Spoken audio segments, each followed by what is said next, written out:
मैं तीर्थ कुमार हूं और मेरा गांव, जिसे लोग डरावनागढ़ भी कहते हैं, शहर से बहुत दूर जंगलों के बीच बसा है। घर में मेरे माता पिता हैं और सब मिलकर रहते हैं। उस शाम जब मेरे दोस्त शहर से आए हुए थे तो सब बहुत खुश थे। हमने बहुत मजे किए, पर तभी लाइट चली गई और उन्होंने कहा कि छत पर सोना है। और वहीं उस अंधेरी रात में कुछ ऐसा हुआ जिसने हम सब के दिल में खौफ पैदा कर दिया। छत पर मेरे कुछ दोस्तों को कुछ अजीबोगरीब चीजें दिखीं, जैसे कोई साया चल रहा हो। छत पर उन्हें कुछ अजीब साए दिखाई दिए जो हवा में तैरते हुए एक के बाद एक गायब हो रहे थे। मेरे दोस्त डर के मारे चीखने लगे और हम सब नीचे भागे। घर के बड़े बुजुर्गों ने बताया कि ये एक पुरानी कहानी है। इस गांव के पास एक पुरानी हवेली है जहां बहुत कुछ बुरा हुआ था। कहते हैं वहां जो आत्माएं भटकती हैं वे कभी कभी गांव में भी आ जाती हैं। उस रात के बाद मेरे दोस्त बहुत डर गए थे। जब हमने घर के बुजुर्गों से हवेली के बारे में सुना तो हमारे दिल में डर तो था, पर थोड़ी जिज्ञासा भी थी। अगले दिन बहुत हिम्मत करके हम सब ने सोचा कि दिन के उजाले में हवेली देखने चलेंगे। हवेली सच में बहुत डरावनी थी। टूटी हुई खिड़कियां, चारों तरफ सन्नाटा। जैसे ही हम अंदर गए फिर से वही डर महसूस हुआ। अचानक पीछे से किसी चीज के गिरने की आवाज आई और मेरे दोस्त फिर से चिल्लाए। हमें लगा कि कोई हमारा पीछा कर रहा है। हम लोग हवेली के अंदर बढ़ते रहे। हर कदम पर ऐसा लगता था जैसे कोई हमें घूर रहा हो। पुरानी किताबों पर धूल जमी हुई थी और दीवारों पर अजीब निशान थे। तभी मेरे दोस्त की नजर एक बड़े दर्पण पर पड़ी। उसमें हमें अपना प्रतिबिंब तो दिख रहा था, पर पीछे कोई और आकृति भी खड़ी दिखाई दी। जैसे ही हमने मुड़कर देखा, वहां कोई नहीं था। डर के मारे हम सब बाहर भागे। उस रात को किसी को नींद नहीं आई। हमें लगने लगा कि वो हवेली हमें अपने चंगुल में ले रही है। अगले दिन हमने गांव के पुजारी से मदद मांगी। उन्होंने बताया कि हवेली का इतिहास बहुत काला है और वहां किसी को नहीं जाना चाहिए। उन्होंने हमें कुछ पवित्र जल दिया और कहा कि इसे घर में छिड़क दो। तो जैसा कि पुजारी ने कहा था, हमने घर में पवित्र जल का छिड़काव किया, लेकिन डर तो जैसे हमारी रूह में बस गया था। उस रात जब हम सोने गए तो साए फिर से दिखाई देने लगे और इस बार वे और करीब समझ में आ रहे थे। मेरे दोस्त और मैं खौफ के मारे छत पर से भागकर नीचे आ गए और पूरी रात जाग कर बिताई। हमें लगने लगा कि अब हमारा यहाँ रहना मुश्किल हो जाएगा। गांव वालों ने भी कहना शुरू कर दिया कि शायद हवेली हमें अपनी तरफ खींच रही है। इसके बाद मेरे दोस्तों ने वापस शहर लौटने का फैसला कर लिया और मैं अकेले उस डर में रह गया जहां हर परछाई में मुझे किसी अनजानी ताकत का एहसास होता था। दोस्तों के जाने के बाद मैं बिल्कुल अकेला पड़ गया। पूरा घर सन्नाटे में डूबा रहता और हर राहट पर चौंक जाता था। रातें और भी डरावनी हो गई थीं। एक रात जब मैं गहरी नींद में था, मुझे सपने में वही दर्पण दिखा। उसमें किसी आहट पर चौंक जाता था। रातें और भी डरावनी हो गई थीं। एक रात जब मैं गहरी नींद में था, मुझे सपने में वही दर्पण दिखा।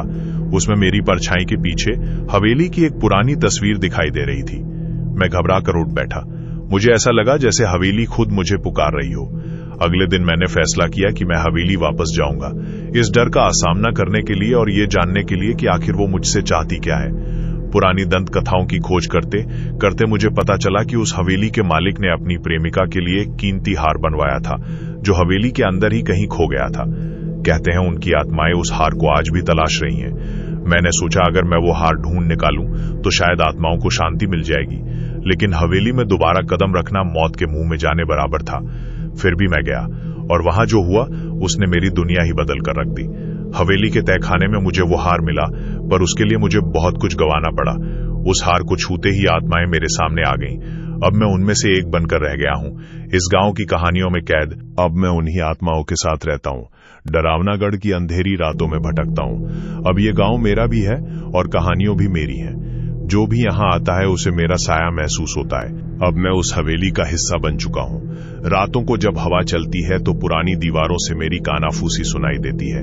कभी कभी गांव के लोग जब यहाँ से गुजरते हैं तो उन्हें मेरी परछाई दिखती है और वे डर कर भाग जाते हैं। उन्हें लगता है कि मैं उन्हें सताने के लिए वापस आया हूँ, पर सच तो ये है कि मैं अब उस हवेली और उसकी कहानियों में ही शांति ढूंढ चुका हूँ। अब मैं उस हवेली की कहानियों में पूरी तरह कैद था, लेकिन गांव में कुछ नौजवान ऐसे थे जो इन बातों पर यकीन नहीं करते थे। उन्होंने एक रात हवेली में बिताने का फैसला किया, ये साबित करने के लिए कि वहां कुछ नहीं है। जैसे ही आधी रात हुई, हवेली का माहौल बदलने लगा। दरवाजे अपने आप बंद होने लगे, ठंडी हवाएं चलने लगी। वो लड़के डर के मारे पूरी रात एक कमरे में दुब के रहे। सुबह होते ही जब वे बाहर निकले तो उनके चेहरे डर से पीले पड़ चुके थे। उन्होंने पूरे गांव को बताया कि हवेली में कुछ तो भयानक है। तब से गांव के लोग और भी डरने लगे और हवेली के पास जाना उन्होंने छोड़ दिया। अब मैं उस सन्नाटे में अकेला मालिक बनकर रह गया हूं, उन अनसुनी कहानियों का रखवाला। मेरी कहानियों में एक और अध्याय जुड़ गया। गांव के पुजारी ने एक बार फिर कोशिश की हवेली को शांत करने की। वे कुछ मंत्र पढ़ने पहुंचे, पर हवेली की शक्तियां और भी प्रबल हो चुकी थीं। मंत्रों का कोई प्रभाव नहीं पड़ा, बल्कि हवेली के अंदर और भी अजीब घटनाएं होने लगी। पुजारी डरकर भाग गए और उन्होंने पूरे गांव को चेतावनी दी कि अब हवेली से दूर रहना चाहिए। अब मैं वहां की हवाओं का राजा बन चुका हूं, अंधेरी परछाइयों में छिपा रहता हूं। अब मैं हवेली को एक अलग नजरिए से देखता हूं। ये सिर्फ एक डरावनी जगह नहीं, बल्कि यादों का एक खजाना बन गई है। हर आहट में मुझे यहाँ रहने वालों के किस्से सुनाई देते हैं, उनकी खुशियां, उनके दर्द। मैं उनकी कहानियों का गवाह बन गया हूं। अब मुझे अपने आप से भी डर नहीं लगता, क्योंकि मैं जानता हूं कि मैं इन सायों में से ही एक हूं। पर याद रखना, डरावनागढ़ की वो हवेली अब भी वहीं खड़ी है और उसकी कहानियों में मैं आज भी सांस लेता हूं। क्या पता कभी तुम्हारा वहां से गुजरना हो। अलविदा। मैं हूं झोली वाला बाबा। अगर स्टोरी अच्छी लगी है तो चैनल को सब्सक्राइब और वीडियो को लाइक शेयर जरूर करें।